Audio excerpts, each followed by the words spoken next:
Now, a documentary called Blacks Can't Swim looks at how two teenagers struggle with the stigmas and stereotypes that have shaped the narrative and thought process that results in a disproportionate number of blacks and Asians in England who do not swim.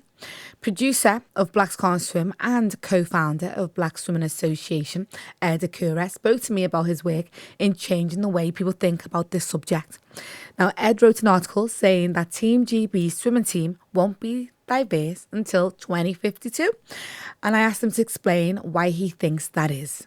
What I meant by that is when you look at our international swimming team, our national swimming team, which is Team GB, there is very, very, very little diversity on there. We only have one black swimmer in Team GB, which is Alice Deering. And somebody might ask me, so why is that important? And the way I see it is that the youth look at the international stage, they look at the national stage, they look at what's happening out there for inspiration. So when I get a young black boy telling me that swimming is not for us, it's a white person's activity. It's because they do not see it. They do not see themselves in it. Obviously, you've heard the saying, "You can't be what you can't see."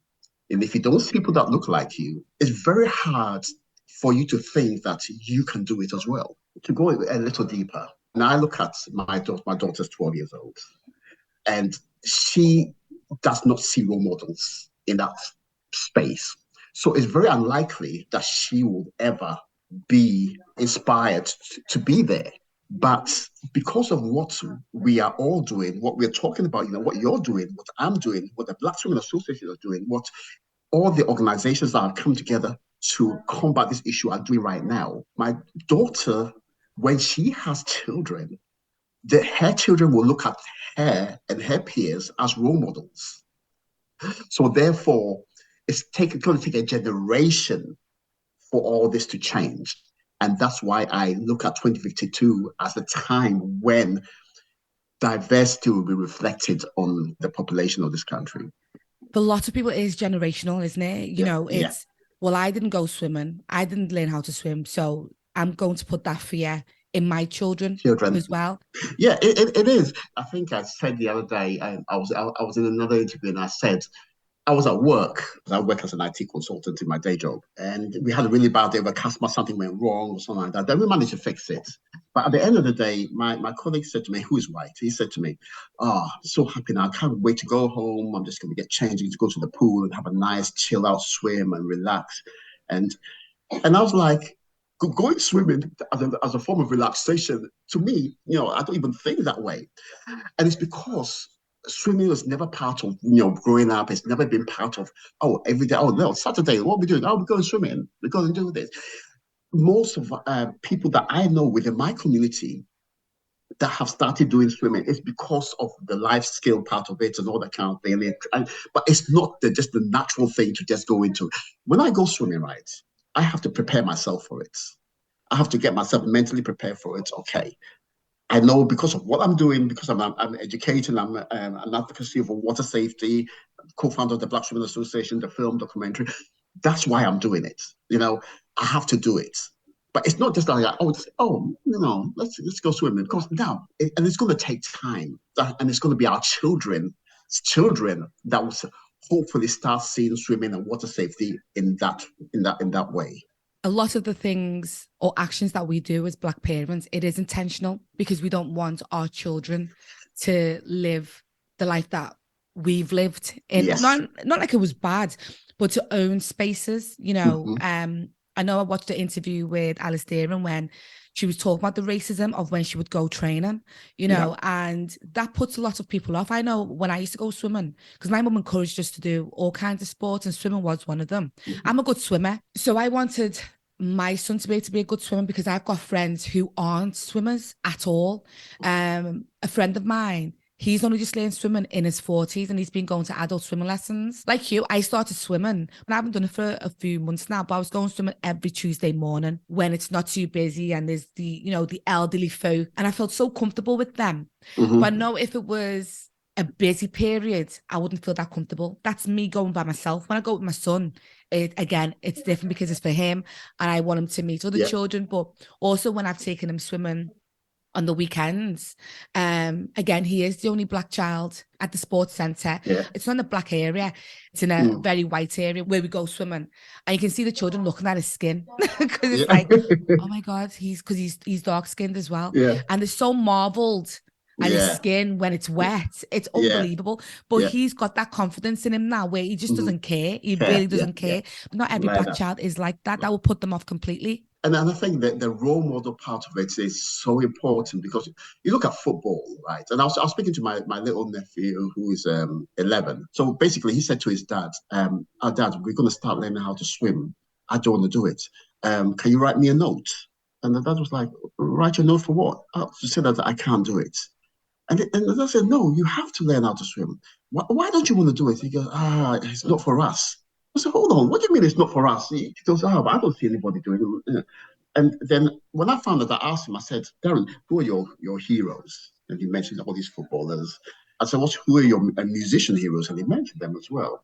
And I said, "So if you saw them talking about swimming or saying about, oh, they started their day with a swim, would that be interesting?" He goes, "Oh, yeah." So you see, the fact that we don't see people like us in those spaces reinforces our mind to think that it's not for us. Another thing, when you look at the governing bodies and the Swim Englands, the Sport Englands, and all these organizations, they're doing a great thing now. They're pushing diversity into swimming, and we're working with us as the Black Swimming Association and all the other charities in making these changes. But one thing we've got to bear in mind is, okay, the statistics says 95% of Black adults and 80% of Black children in England do not swim. So only 5% are in the swimming space. There's a small percentage of these people who want to learn to swim, right? So all these campaigns and that things that are happening out there, they are geared toward this small percentage of people in the 95% that do not swim that do want to swim. Yeah. But majority of the people, it doesn't even feature, but they don't even think about it. No. So they don't even know what they don't know. And those are those are the ones who are in a very, very dangerous space because when they go to the beach, when they go to the water, they're not even thinking about. And that's why the Black Council in film documentaries are geared towards those kind of people. And I'll give you an example. When we were doing the sequel, and it was based around interviewing young adults between 16 and 25 about their journey, whether they swim, whether they don't swim, why they don't swim, and all that kind of thing. Mr. Rex, the director, myself, said, "Okay, let's try and find some young adults as the interview part of the film." And it was very difficult. We wanted people outside of the swimming space. And we said, "Oh, we're making a film. It's called The Black Council from the Sequel. And it's about the swimming." And nah, it's not my thing. Nah. And we kept on getting that. So then we changed our pitch. We said, "So we're making a film. It's about music. It's got people about hair." Straight away, well, there's an interest. Because Yeah. we have taken it to the place where they are interested. By the time we even said yes, and it's about swimming, they're already in there straight away. And that's what I'm trying to do. And that's why it's the music, the film, the art, the other kind of thing. Take it to spaces where people do not even have this conversation about swimming. I read that Rishi Sunak said what you are doing is inspirational. That's right. Has that converted into funding? uh, um, um, okay, first and foremost, let me clarify a couple of things. So I'm the producer of the Black Council in Film documentaries, and I'm also co-founder of the Black Film Association, but these are two separate entities. The film documentaries, which is my IP, is what it does is it highlights the issue.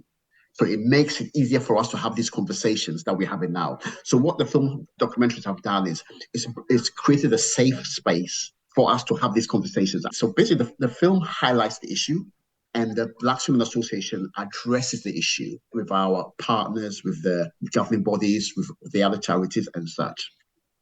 So from a funding point of view, when it comes to the Black Women Association, yes, we are working with the governing bodies. We're receiving funding, we're doing all those kind of things, But from the Black Council in Film side of it, I'm now speaking to organizations to highlight the issue. And because BSA is a charity, we try and keep them separate, even though they are all one. They are two separate entities. And I know this is normal now when it comes to social media. It's very normal. Anything to do with race or refugees, asylum seekers, anything like that, there's always those people that say, what the whataboutery brigade. Now people were saying, yeah, but it's the best people that can swim that are on that team. But also people saying, what about the white working class? You haven't surveyed them, So what was your response to that? First and foremost, when I'm talking about Team GB swimming, I'm not saying that they should put Black people in there just to increase the diversity. No.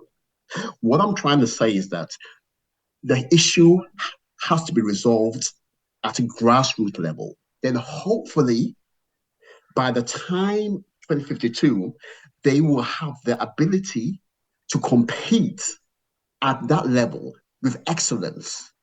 So I'm not talking at all about, oh, there's no Black swimmers in Team GB, so let's lower the quota to get them in there. No, I just want, in time, they will be able to compete and be at that international stage. So where can people go to read the article, but also to follow what you're doing?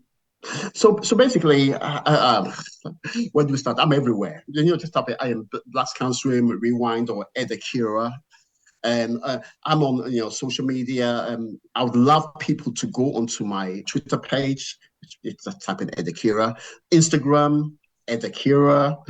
Facebook, it's all there. LinkedIn, and I'm constantly having the conversation and posting stuff and opening up conversations that everybody else can join because I like to hear other people's opinions as well. The last thing is that a visual journey of Blacks Can Swim. It's on Amazon, it's on blackcanswim.com. So let's follow the journey, and together we can change the narrative.